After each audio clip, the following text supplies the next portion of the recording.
এখন তো শীতকাল, দেখো গাছে খুব কম ফুল হয়, তাও এখানে 3-4 রকমের ফুল আছে। তো ফুল টুল তুলে এনে তারপর আমি পুজোটা করে নিয়েছি। পুজো টুজো করার পরে তারপর চলে যাব কিচেনে রান্না করতে। তো দেখো কি রান্না করছি। এখানে করব আলু পোস্ত। আলু পোস্ত করব, আর রান্নাবান্না করতে করতেই তোজো কিন্তু হাজির। তারপরে আর কিছুই শেয়ার করা হয়নি, একবারে সন্ধেবেলায় যাব মেলাতে, সেটাই তোমাদেরকে তরকারি দেখাবো। কে খাবে? আমি রুটি খাবো। রুটি? ভাত খায় না দুপুরে মাংস দিয়ে? রুটি খাও, রুটি খাও, রুটি খাওয়া বন্ধ করো। দেখো রেডি হয়ে গেছি, এই যে ড্রেসটা পরে নিয়েছি। গুড ইভিনিং সবাইকে। এখন যাচ্ছি একটু মেলাতে, তোমাদের শেয়ার করব, সাথে থাকো।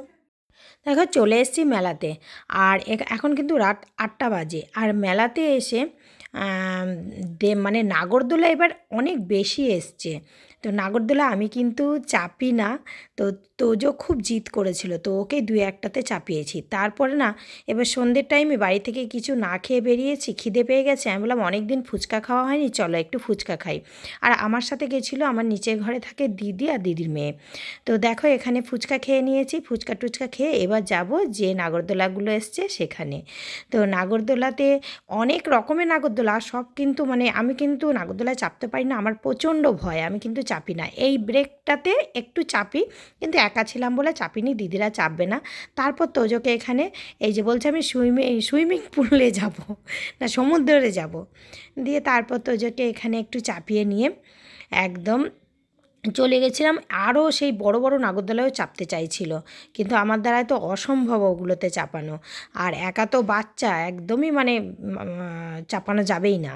তারপরে এখান থেকে চলে গেছি, দেখো এ বলছে এটাতে চাপবে, তো এটাতে তো বাচ্চারা চাপে, তো এখানে চাপিয়ে দিলাম। চাপিয়ে দিয়ে অনেকক্ষণ দাঁড়িয়ে থাকলাম।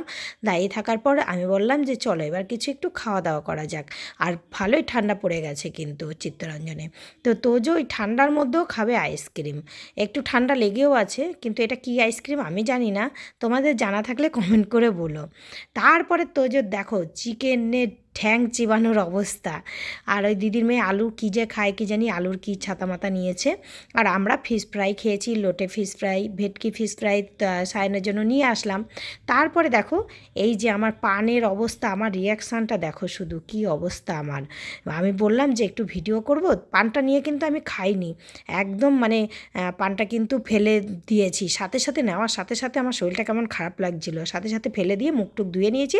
তারপর সোজা চলে আসছি দেখো বাড়ির দিকে এসে একবারে জামা কাপড় ছাড়ার আগেই তোমাদের সাথে একটু দেখা করে নিলাম আর গুড নাইট বলে নিলাম। তো আজকের মতো ভিডিওটা এখানেই শেষ করছি। সবাই ভালো থেকো, সুস্থ থেকো, অনেক অনেক হ্যাপি থেকো, বাই।